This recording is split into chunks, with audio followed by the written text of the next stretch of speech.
Hi అండి, అందరికీ నమస్తే. బాగున్నారా? ఎలా ఉన్నారు? ఏం చేస్తూ ఉన్నారు? తినేసిరా అందరూ? అయితే నాకు రీసెంట్గా ఒకరు ఏంటంటే అడిగారు, యూట్యూబ్ స్టార్ట్ చేసినావు కదా, మనీ కోసమా? వచ్చిందా? మానిటేషన్ అయిందా? ఏమిటి అని. నాకు తెలిసి నేను చేసేది షార్ట్సే ఎక్కువ. వీడియో ప్రత్యేకించి చేసినా అది వైరల్ అవ్వాలి అన్నా మనకి టైం పడుతుంది. స్టార్ట్ చేసినాక ఎంబటే రిజల్ట్ అనేది రాదు కదా. విత్తనం పెట్టగానే పంట అనేది ఎప్పుడు ఎవరం కూడా తీసుకోలేం. ఇళ్ళకి ముగ్గేయంగానే పండగ అనేది కూడా పూర్తి అవ్వదు. అలానే యూట్యూబ్ స్టార్ట్ చేయంగానే మానిటేషన్ అయ్యి మనీ అనేది రాదు. అవునా కదా? ఎవరికైనా సరే సంపాదన ఉండాలి అనుకోవడంలో తప్పులేదు. కానీ నేను సంపాదిస్తాను, దీంతో సక్సెస్ అవుతాను అని ఏ పని చేయడంలో తప్పులేదు. కానీ అది సక్సెస్ అయ్యేదాకా కూడా దాని రిజల్ట్ అనేది మన చేతిలో ఉండదు. అదొకటి గుర్తుపెట్టుకోండి. మనీ కోసమే చేస్తూ ఉన్నారా అని అనే వాళ్ళకి ఒకటి సమాధానం చెప్దాం అనుకుంటా ఉన్నా. సమాజంలో ఆడవాళ్ళు 4 గోడల మధ్య నలిగిపోవాల్సిన రూల్స్ ఏమి ఇంకా మనకు పెట్టలేదండి.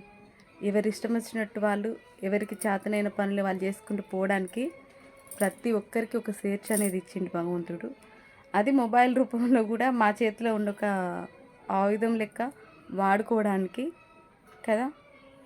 మనమేంటో నిరూపించుకోవాలి అంటే మనీ అవసరం లేదు. మంచి మనసు, నీ క్యారెక్టర్ని నువ్వు నమ్ముకోగలిగితే సక్సెస్ అవ్వడం కాకపోవడం అనేది చూసే జనాల చేతిలో ఉంటుంది. అవునా? నా ఉద్దేశం అండి. నా ఆలోచనలు కాస్త వింతగా అనిపించవచ్చు. విద్యా బుద్ధి దాచుకోవడంలో తిని హాయిగా ఇంట్లో ఉండొచ్చు కదా, భర్తని పిల్లలను చూసుకుంటూ యూట్యూబ్ అవసరమా అని అనే వాళ్ళకి ఈ ప్రశ్న నాకు అని కాదు, చాలామంది యూట్యూబర్స్కి, ఆడవాళ్ళకి ఎదురయ్యే సమస్య కల ప్రశ్న ఇది.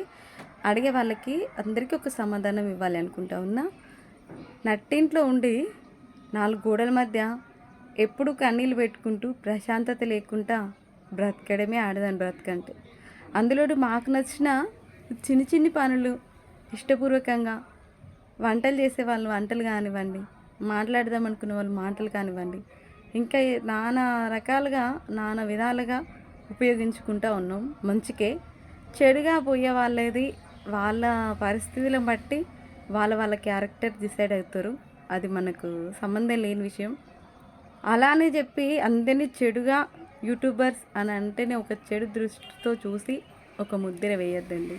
అవును, ఎవరి ఆలోచనలు వాళ్ళకి, ఎవరి ఇష్టాలు వాళ్ళకి ఉంటాయి. ఆడదాన్ని గౌరవించాలి అని చెప్పడం కాదు, కాస్త గౌరవించి చూడండి. మేము ఎక్కడ కూడా తప్పు చేయాలి అన్న ఆలోచన మాకు రాదు. చూసేవాని కోణం మంచిగా లేకపోయి ఆలోచించుతారంతే. ఆడది అంత సామాన్యంగా ఎవరికి లొంగదండి. అవును, తనని తను నమ్ముకొని బ్రతకాలి అని అంటే 10 మందిలో తలెత్తుకొని తిరగాలి అన్న ఫస్ట్ తనంటే తనకి నమ్మకం ఉండి తన క్యారెక్టర్ ఏంటో తనకు తెలిస్తే సరిపోతుంది. ప్రతి ఒక్కరికి సర్టిఫికెట్ ఇవ్వాల్సిన అవసరం అయితే లేదు కదండి. మనీ కోసమేనా అనే వాళ్ళకి మరో మంచి మాట.